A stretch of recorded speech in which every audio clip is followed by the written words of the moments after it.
Coucou Julia, ça va? T'as l'air toute pâle. Salut Fanny. Oh ouais, j'ai trop froid. T'as vu le temps qu'il fait dehors? J'ai J'ai bien besoin d'une recette un peu chaleureuse.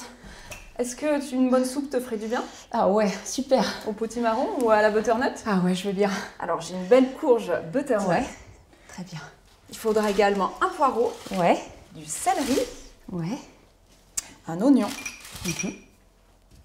de la crème liquide, du piment d'Espelette Oh, pour super. se réchauffer, Ouais, un morceau de tome de brebis génial. et une trentaine de cerneaux de noix et une trentaine de noisettes. Oh, super. Avec ça, j'ai déjà chaud.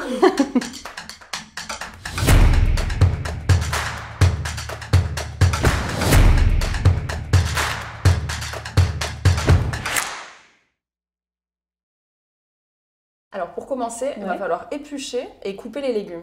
D'accord. Butternut, poireau, oignon. Alors pour la courge, il faut couper les deux extrémités. Et pour le poireau, c'est un peu la même chose, je Ouais. crois. Les deux extrémités et en deux. Il faut le ciseler finement, hein, c'est Oui. ça? On va la couper en deux dans la longueur. On va retirer l'intérieur des graines de la courge butternut et ensuite on va la couper en deux et retirer la peau sur l'extérieur de la courge. Et pendant ce temps-là, je vais couper l'oignon. On va faire revenir donc l'oignon et le poireau Ouais. pendant 1 ou 2 minutes. D'accord. Ça va commencer un petit peu à colorer Mhm. et ensuite on mettra les dés de courge butternut. D'accord. Alors là, on a émincé donc finement le poireau et l'oignon. Tu vas pouvoir le faire revenir dans une cuillère à soupe d'huile d'olive pendant quelques minutes. D'accord. Dès que ça commence à colorer, on pourra rajouter les dés de courge butternut et on mouillera. Alors qu'est-ce que ça veut dire mouiller? Eh ben, je me demande. C'est-à-dire mettre de l'eau jusqu'à hauteur des légumes. D'accord. Alors, je vais mettre ma cuillère à soupe d'huile d'olive. Je laisse un petit peu chauffer et après je rajouterai, comme tu m'as dit, Les oignons un oignon et un poireau. et le poireau, c'est parfait. Et moi, je finis de couper les morceaux de courge en cubes et on les rajoutera après quelques minutes de cuisson du poireau et de l'oignon. C'est le moment, je pense. Tu peux Mettre tout dedans. rajouter. Parfait, tu entends au son que c'est la bonne température. Tu commences à sentir? Ah oui, mais attention, ça pique les yeux. J'ai réussi à venir à bout de cette courge butternut. Ça y Bravo est. Fanny. Dernier morceau de coupé. On peut tout mettre dans un saladier et ensuite tout mettre dans la cocotte. Ouh, ça commence à dorer. Donc là, tu vas pouvoir rajouter la courge. Ok, j'y vais. 1, 2 et 3. Hop, et là. Voilà. Et je rajoute l'eau, donc à hauteur. Ouais. On s'arrête dès qu'on a recouvert tous les légumes. On est pas mal. Hop. Tu pourras assaisonner avec un petit peu de sel Ok. et un petit peu de poivre. Et on va laisser popoter pendant une vingtaine de minutes à D'accord. feu moyen. Ok.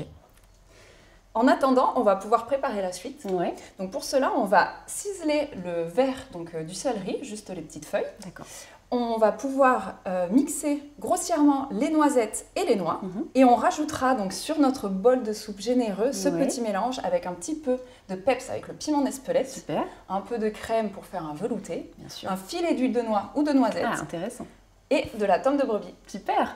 Je te laisse mixer grossièrement ça donc au mixeur ou D'accord. sinon dans un pilon. Ok. Et moi je vais ciseler les verres de céleri. Merci. Et voilà. Regarde-moi ça. C'est parfait. Il reste des morceaux, c'est Ouais. pas trop fin, ça va être parfait. Bon, c'est bien. Je cisèle un petit peu donc mon verre de céleri Mhm. et on va le mélanger aux morceaux de noix et de noisettes. Pour la cuisson de la soupe, mettez le feu vif jusqu'à ébullition et ensuite baissez le feu moyen et à couvert. D'accord. Et voilà. Donc ça, on va le mettre sur la soupe à la fin. Oui, c'est la petite touche gourmande. On va Ouais. parsemer notre soupe de ce mélange. Mais en plus d'être gourmand, c'est super bien parce qu'il y a des noisettes, des noix. Enfin, c'est top pour le cerveau. C'est du bon gras, c'est tout ce qu'on aime. Ça y est, les légumes sont bien cuits. Ouais. Donc on va pouvoir rajouter un petit peu de crème. Mhm. Une et Et deux. Deux Ce sera cuillères à soupe. généreux et très bon. Et c'est parti. Ça a l'air bien, mais c'est bruyant ce que tu fais, hein. Oui, hein. Ah, il faut ce qu'il faut pour un beau velouté. Hein. Ça donne faim. On va servir 2 assiettes généreuses. Mhm. Je te laisse parsemer. J'ai rajouté un petit peu de piment d'Espelette. Oui. C'est beau en plus. Je vais rajouter par-dessus la tome. Et c'est super parce qu'en plus, ça rajoute des protéines. Et on va rajouter un filet d'huile de noix. D'accord. C'est super riche en oméga 3, c'est un bon rapport oméga 3, oméga 6, donc ça fait partie des huiles très intéressantes dont il ne faut pas se priver. Et surtout faire attention de ne pas la chauffer et Bien sûr, l'utiliser il ne à faut froid. pas la chauffer. Et on peut la garder au frigo, après l'avoir ouverte, elle se conserve beaucoup mieux. Ouais. Je crois que c'est prêt. Ouais. On va pouvoir se réchauffer et manger une bonne soupe ensemble. Super.